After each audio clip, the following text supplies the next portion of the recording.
Good day, everyone. My name is Marc Conrad Reyes from BPED 3B, and I'm going to discuss to you the history, the background, and the meaning of Japanese parasol dance.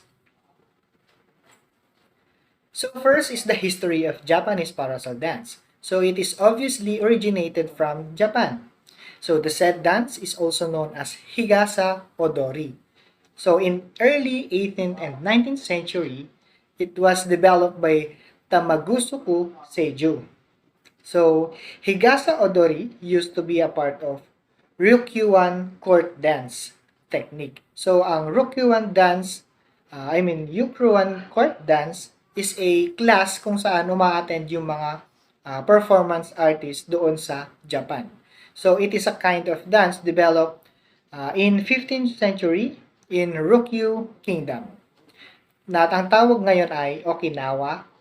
So, to welcome the envoys from China or what we call the messengers in China. So, ang dance na Hagasa Odori is a kind of dance para i-welcome yung mga messengers from China. So, Japanese parasol dance is basically created for wealthy men. So, ibig sabihin, ang dance na ito ay ginawa para sa mga mayayamang lalaki.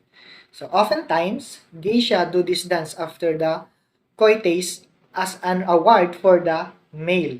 So, yung geisha, it is a class of girls in Japan. And ginagawa nila ito or ine-execute nila itong Japanese parasol dance parang reward or award dun sa mga kalalakihan. So, meaning to say na merong magaganap na sexual intercourse doon sa mga dancers and doon sa mga wealthy men. So eventually, it became dance before the sexual status. Gaya ng sabi ko kanina, merong magaganap na sexual intercourse between the male and the female. So that the man would see the female better before erotica. So yung erotica kasi is yun nga yung sinabi ko kanina, parang there is a physical status between the male and the female after the dance. So, dati, ang award lang sa mga wealthy men ay yung image or yung portrait ng mga dancers. Pero ngayon, iba na, meron ng physical status or physical engagement between the male and the female performer, yung female performer and the wealthy men.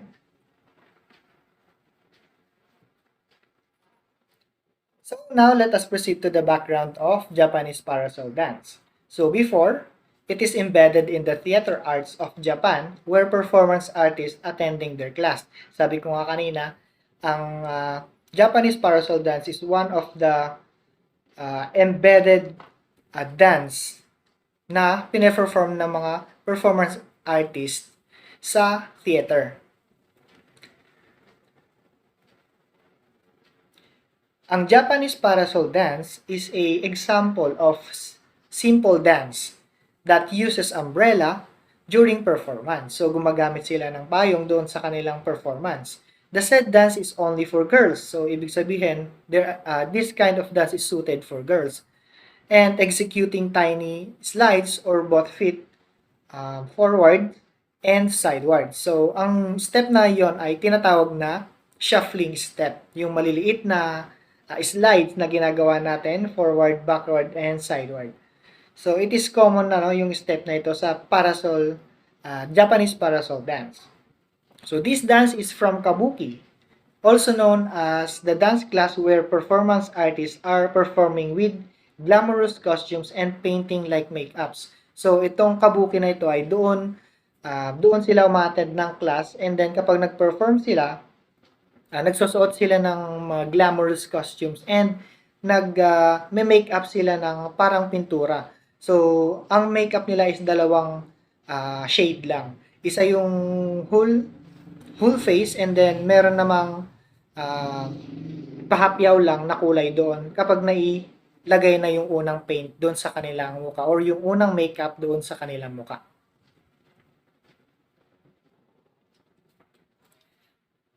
So let us now move on to the meaning of Japanese parasol dance. So this dance is originally and mainly performed at spring festivals. So that's why the performers uses umbrella to say rain or shine, celebration must be continuous. So kailangan tuloy-tuloy yung celebration nila. Umulan man o umaraw. Kaya sila gumagamit ng umbrella. So ito rin ay isang dance na pine-perform nila kapag ang cherry blossom sa Japan ay nag-a-appear na. This umbrella dance is said to have originated from Japan. There is no found specific classification of this dance except for it is a simple Japanese dance, but to me, I think that is classified as traditional dance and ceremonial or ritual dance at the same time. Here are some information I gathered that will serve as a support to why I claimed it as that. First, the principal function of these dances were to honor and entertain ambassadors from China. The ceremony caught special fancy of Chinese guests. Second, this dance has its root deeply embedded within the theater arts of Japan. In addition, this dance is mainly performed at spring festivals, but it is not a festival dance. Third, in Japanese dances, umbrellas are used in dances that are mainly about rain, so it is a ceremonial or ritual dances. Fourth, it has essentially been derived from kabuki, a national dance of Japan and a dance tradition followed in Okinawa referred to as Higasa Odori. Higasa Odori is an ancient ritual of Japanese salutary way of conduct. The dance technique called Higasa Odori was developed by a man called Tamagusuku Seiju in the Ryukyuan court in Okinawa in Japan. Furthermore, it was thus using Higasa Odori as a template that this dance style was then created. The Japanese parasol dance is meant for women. That would mean that their costumes are very feminine. Their costumes include bright, colorful, and very floral kimonos. Kimonos are special and traditional robes which are worn by men and women. The kimono is not only meant to be worn during traditional dancing, it can also be worn on special occasions such as weddings and tea ceremonies. Another thing that you have to wear during parasol dancing is wooden shoes. Just like clogs, the last thing to make their costume perfect is colorful, traditional, and handmade parasols. These red, black, and blue parasols are traditional, homemade, and very beautiful pieces of art. They are what makes up parasol dancing. Parasol kimonos. Bright, colorful, floral, and traditional kimonos. Wooden shoes. These are the shoes which are worn during parasol dancing. They resemble almost exactly to clogs. They are wooden, handmade sandals or shoes which are made for not only dancing but for normal lifestyle footwear.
Now, the steps of Japanese parasol dance. So for music A, step 1, starting with the right foot, execute shuffling steps forward, twirl parasol overhead.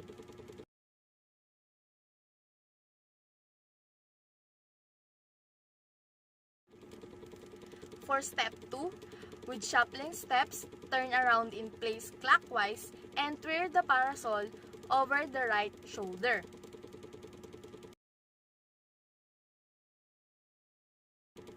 Step 3. Repeat B, turning counterclockwise.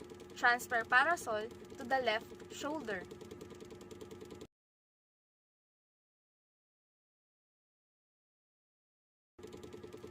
Step 4. Turn right about and repeat A, going to proper place. Twirl the parasol overhead and finish facing front.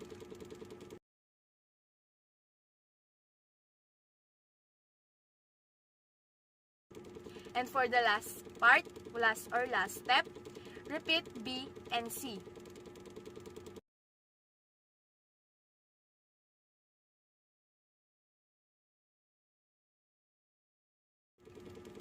And here's the step of Japanese parasol dance, music A.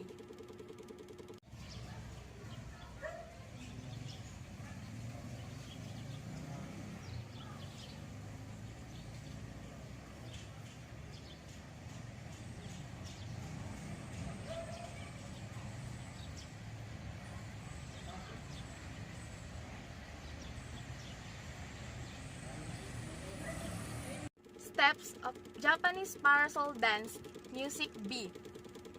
Step 1. Step right sideward, count 1. Step left, close to right foot, count 2. Bend knees slightly, count 3. Straighten knees, count 4. Bend the head slightly in the right side, parasol resting on the right shoulder. Do not turn.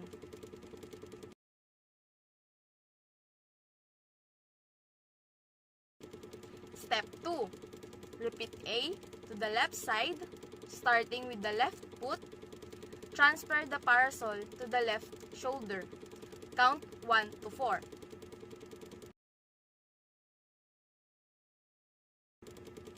Step 3. Repeat A and B.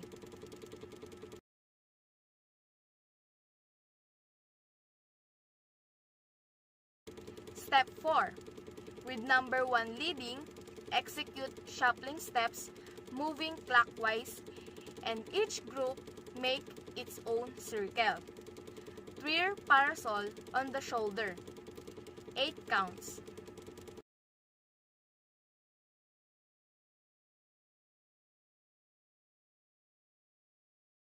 And for the last step, turn right about and repeat D, counterclockwise. Transfer parasol to the left shoulder.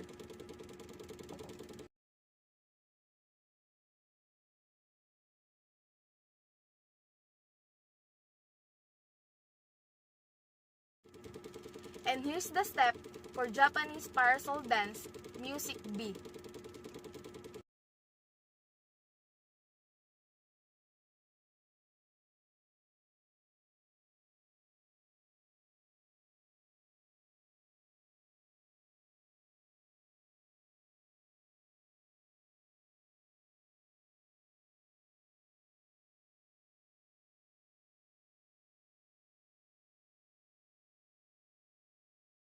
Steps of Japanese parasol dance, music C.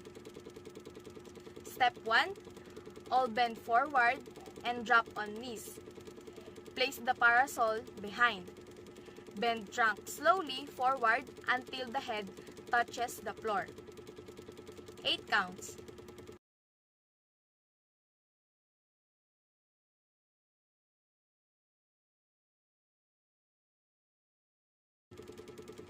Step 2. Raise the trunk slowly and take parasol with both hands and place in front. 8 counts.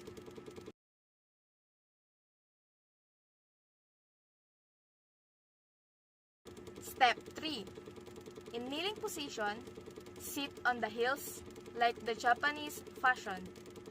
Raise the head and look around the parasol at the right side, 4 counts, and to the left side, 4 counts.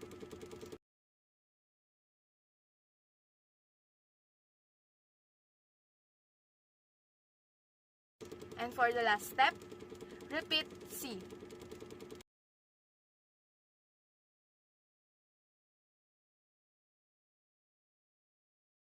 And here's the step of Japanese parasol dance, music C.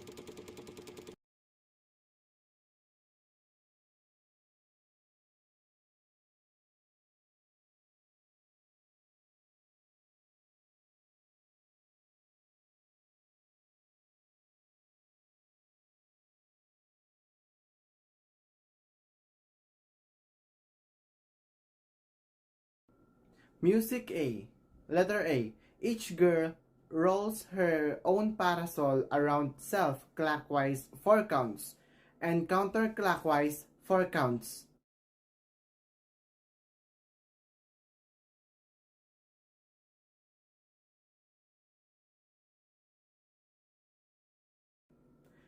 B. Roll it in front sideward right 2 counts and sideward left 2 counts.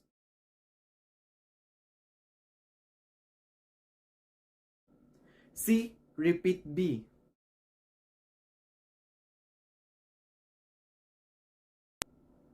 D. Repeat A and B.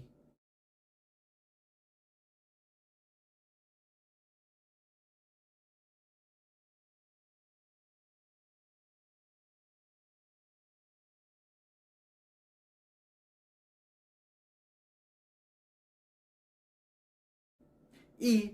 All take parasol and stand up with the right foot 4 counts.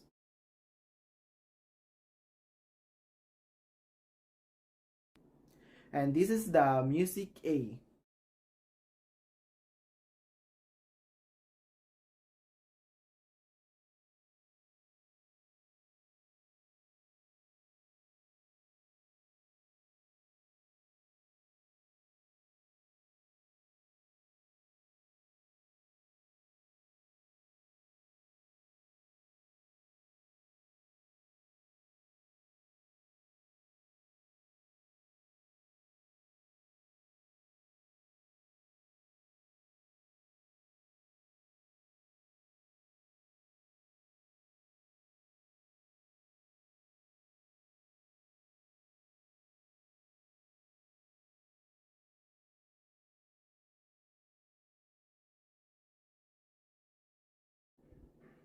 Then number 5, music B.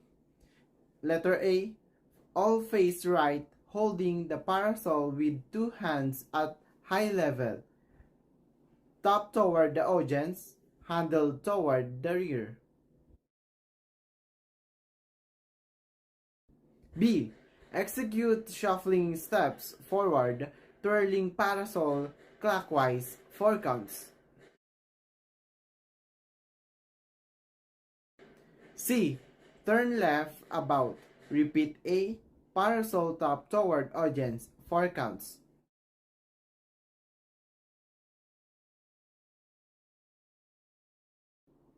D. Turn right about. Repeat A and B.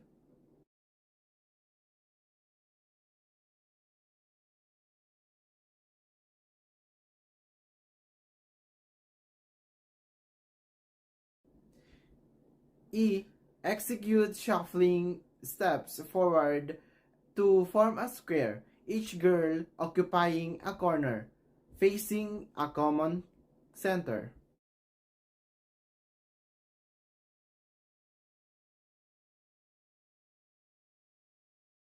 F.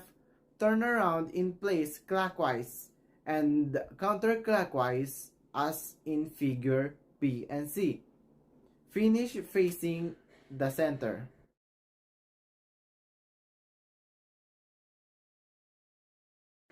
G. Turn around in place as in figure B twice 8 counts. Finish facing proper place.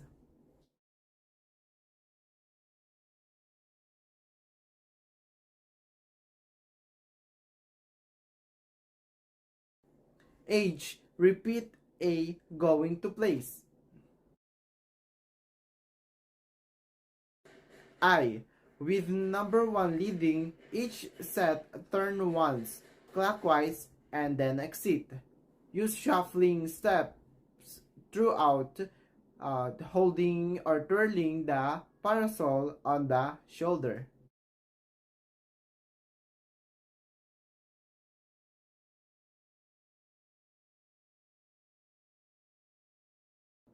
And here the number 5 music B.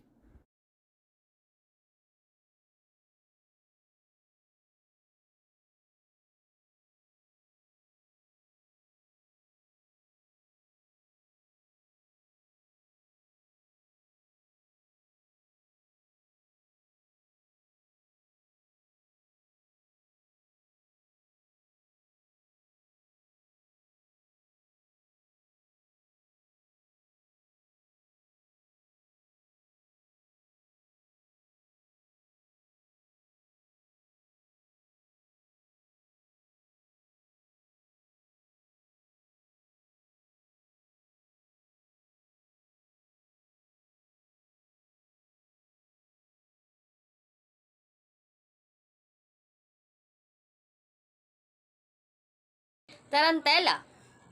Tarantella is a lively dance form that originated in Italy. There are many folk dances in Italy, but Tarantella is iconic, instantly recognizable as an image of Italian culture.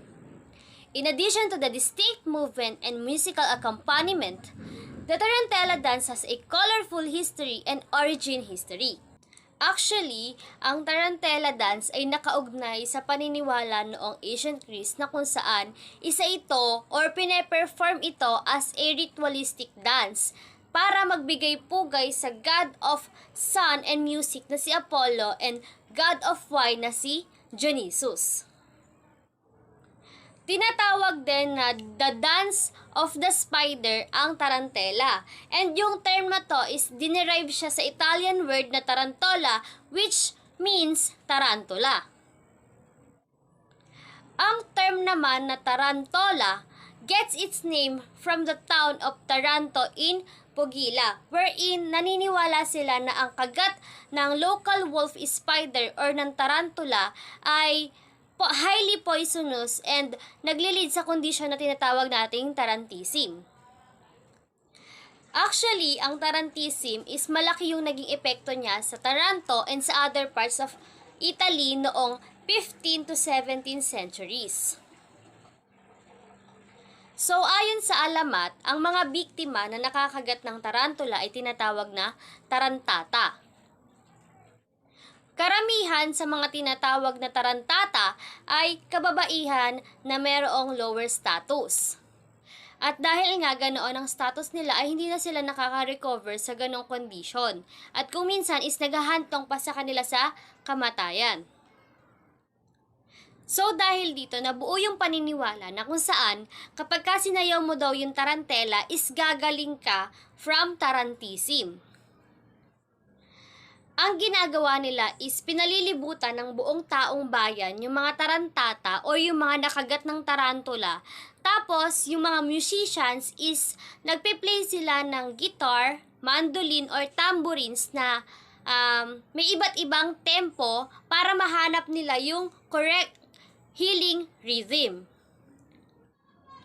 Tapos, ang nangyayari, kada beat daw ng music is nagre-react yung mga tarantata. Tapos, napapasayaw sila doon sa may mismong music ng tarantella na nagpapapawis sa kanila. Tapos, yung pawis na yon is pinaniniwalaan nila na yun daw yung poison or venom ng tarantula. Kaya sila gumagaling from tarantism. Kaso kasi noong 186 BC, pinigilan ng mga Roman Senate yung ganitong ritual. Pero patuloy pa din siyang ginagawa as a emergency therapy na lang sa mga nakagat ng tarantula. Kaso nga lang is iba na yung music and tempo na ginagamit sa pagsayaw. Pero similar pa din yung nagiging epekto sa mga tarantata or sa may mga tarantula victims. Dahil nga ginagamit na lang siya for emergency therapy, is iba na yung music na ginagamit. Tapos, mas mabilis na din yung tempo nito. Pero, same pa din yung epekto ng sayaw doon sa mga tarantula victims. Lalo na kung na-expose sila ng mas matagal doon sa may music. Pero ngayon, yung music na ginagamit natin sa Tarantella is hindi na lang siya for tarantula victims. Ginagamit na rin siya ng therapy para sa mga tao na mayroong certain forms of depression or hysteria. Kasalukuyan ding pinag-aaralan yung music na ito dahil kinakakitaan ito ng epekto sa ating endocrine system. At dahil nga lumilipas yung panahon, yung alamat about sa Tarantella is naglalaho na siya. Kung noon is nakikita siya as a therapy or gamot sa mga taong nakagat ng tarantula, ngayon naman is ginagamit na lang siya as a couple dance form. So ngayon, sinasayaw na lang siya ng babae or lalaki or parehas na babae sa mga wedding ceremonies or other celebrations. Tapos, ngayon, pwede na rin siyang sayawin ng mag-isa. With music written in a lively 6-8 time signature, this rapid, whirling dance is characterized by light, quick steps, and flirtatious gestures between the two partners. Typically, the woman carries a tambourine and her rapid movements are used as a way to excite her counterpart. On the other hand, the man's movements are made to charm his partner with his agility and tenderness. Good afternoon, everyone. I am Charie Sangalang from Biped 3D. So now I'm going to report the dance culture of Tarantella. So it was ritualistic dance in honor the god of music and sun, Apollo, and god of wine, Dionysus. So ito ay ritualistic dance bilang parangal sa Diyos ng music at sun na si Apollo at sa Diyos ng alak na si Dionysus. Place of origin. In the region of Taranto, Italy. So ang lugar pala na pinagmulan ng Tarantella ay sa region ng Taranto sa Italy. Classifications.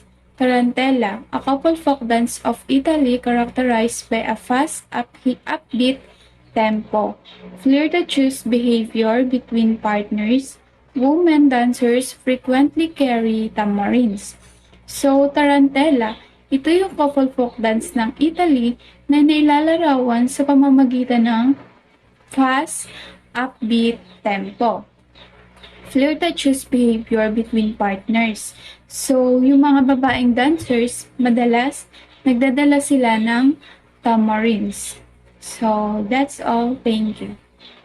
This Italian ethnic dance has traditional costume for women and men. Women's traditional costume are white gather skirts, white aprons, and a scarf around the neck. While for men, a three-quarter pants, a black vest, a specially made shoes, and generally a little cap. This traditional costume for Tarantella is called as flamenco costume. And props used in this dance are the hoe, the well, tambourine, and vines from the vineyard.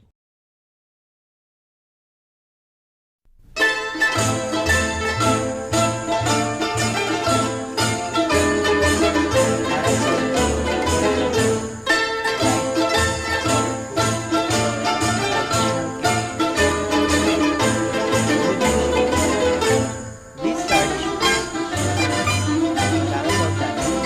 They resemble almost exactly the rock. They are wooden,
Good day everyone, I'm Christal Joven from BPED 3B, and now we're going to show the movement or step pattern of Tarantella dance. Both partners facing in the same direction, next to one another. If you are dancing the woman part, for this, it counts shake your tambourine in a clockwise circle, in front of your body in time to the music.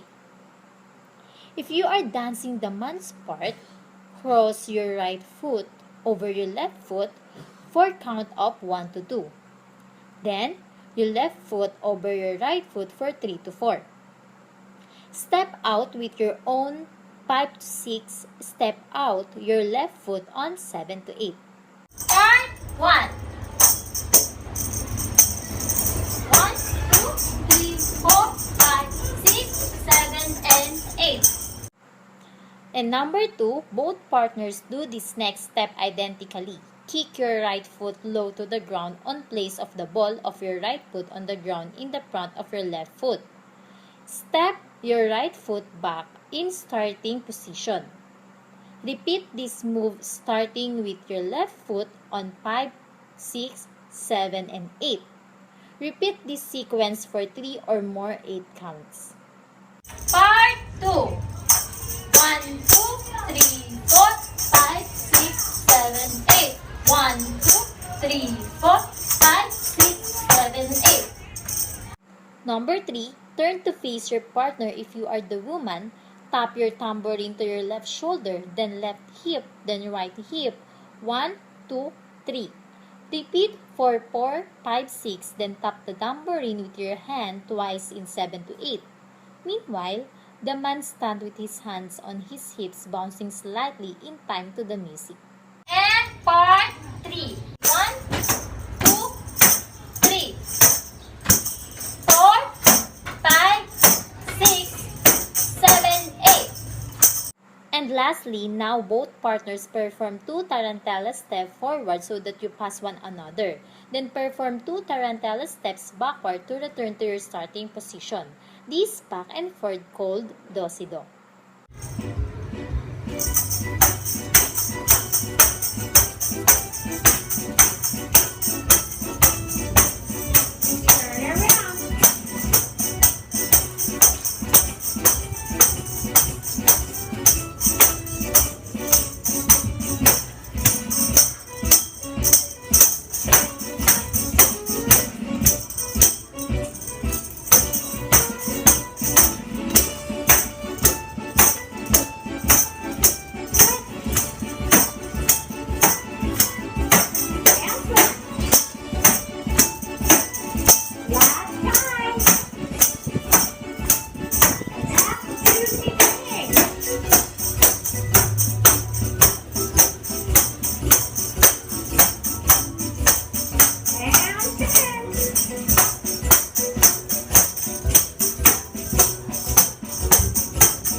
Everyone, this is Eldrich G. Santiago from BPED 3B. So for the continuation, number 5, if you are the man, kneel down on your knee. Holding the tambourine in your left hand, tap it against your side to the beat for 1, 2, 3, 4, 5, 6, 7. On 8, tap in twice. Meanwhile, if you are the woman, perform 2 tarantella steps in place.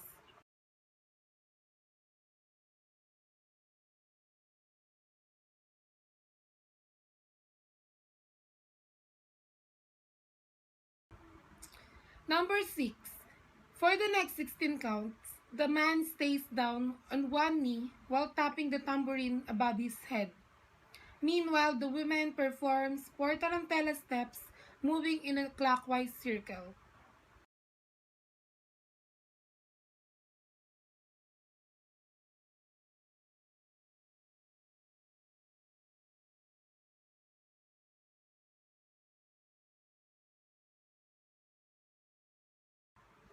For the number 7, two sets of couples come together in a circle and extend their right arms towards the center so they are touching. This unison rotating all together in a clockwise. On the last Tarantella step, everyone taps their tambourine, which is held in everyone's left hand.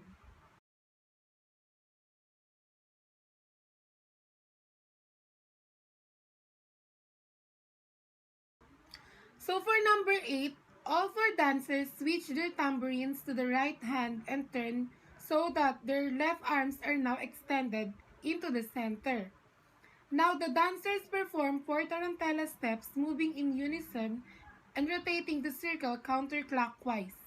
On the last tarantella step of this sequence, everyone taps their tambourine,